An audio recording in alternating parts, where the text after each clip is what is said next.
jonim bergan jononim o'zing. Omonatim sendan Xudoyo, to qiyomat armonim o'zing.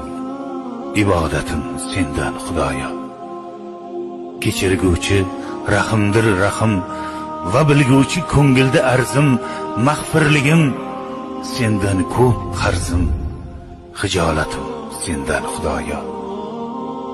O'g'il bergan, qiz bergan o'zing, rizq nasibat tuz bergan o'zing, zikr etmakka so'z bergan o'zing. Qiroatim sendan Xudoyo. Kuch berguvchi qodir va qudrat, 10 yelkamda Rahmoning ulfat, yolvoraman, so'rayman madad. Shijoatim sendan Xudoyo. O'zing o'ngla, o'zing qo'llagin, o'zing to'g'ri yo'lga yo'llagin, o'z holimga tashlab qo'yma.